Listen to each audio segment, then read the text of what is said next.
Bismillahirrahmanirrahim. Assalamualaikum warahmatullahi wabarakatuh. Bertemu kembali dengan channel serba-serbi Microsoft Office dan SPSS.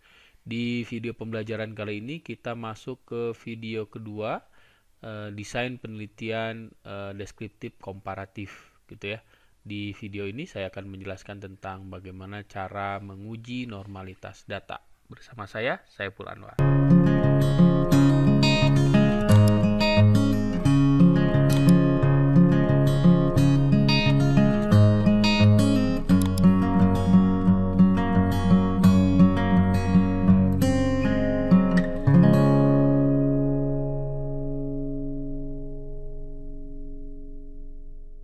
Bismillahirrahmanirrahim. Assalamualaikum warahmatullahi wabarakatuh.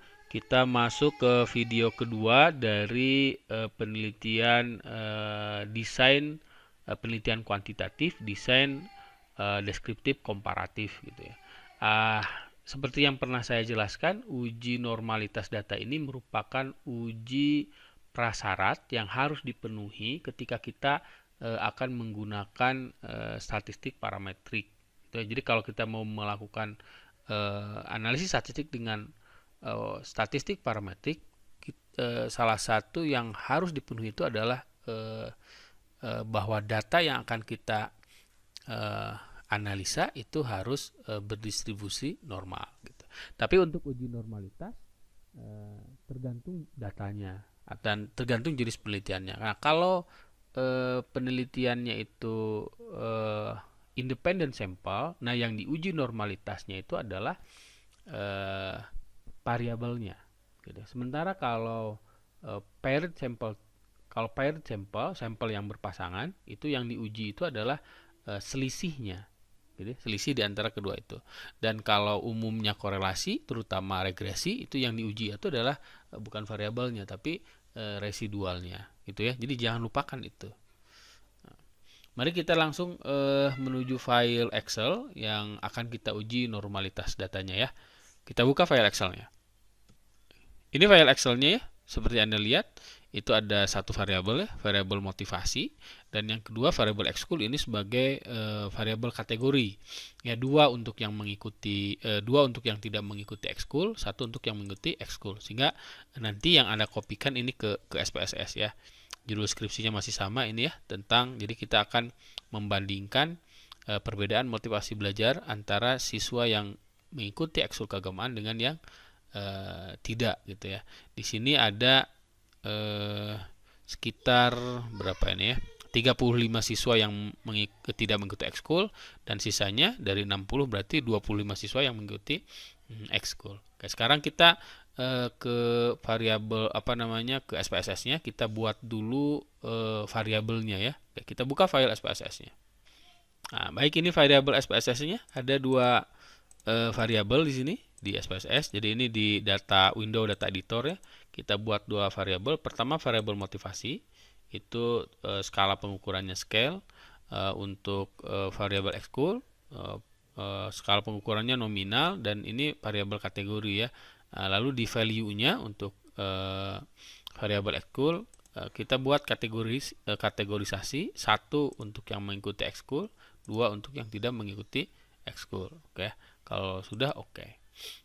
Nah, kalau sudah seperti ini, baru data yang tadi di Excel itu bisa kita kopikan ke window data editor di SPSS di data view ya, ini ya. Nah, kalau sudah dikopikan nanti hasilnya akan seperti ini. Nah, ini ya. Ini datanya. Nah, supaya ini muncul labelnya, value labelnya, kita buka di view, lalu kita checklist value label. Nah, sehingga akan terlihat seperti ini ya. Kita perlebar. Nah, ini yang tidak mengikuti ekskul, yang di bawah ada 35 kasus, dan 25 kasus sisanya itu yang mengikuti ekskul. Nah, sekarang kita akan melakukan uji normalitas terhadap data ini ya. Nah, yang diuji adalah variabel motivasinya ya. Untuk uji normalitas, kita langsung masuk ke menu Analyze, gitu ya. Lalu Descriptive Statistik, lalu menu Explore. Nah, untuk variabel motivasi kita masukkan ke Dependent List. Untuk variabel ekskul kita masukkan ke Factor List. Nah, yang harus diperhatikan itu di sini, di menu Plot, itu pastikan Normality Plot with Test itu di checklist ya. Jadi Ini harus dipastikan di checklist. Kalau sudah, klik continue.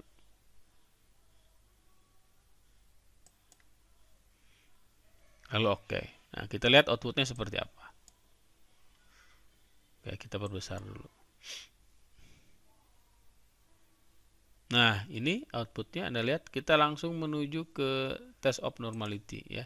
Kalau ini kan tampilan output ini hanya menunjukkan bahwa untuk variabel motivasi itu ada 25 kasus atau siswa yang mengikuti ekskul dan 35 kasus atau siswa yang mengikuti tidak mengikuti ekskul. Gitu ya. Nah, kalau kita lihat ini kan deskriptifnya ya.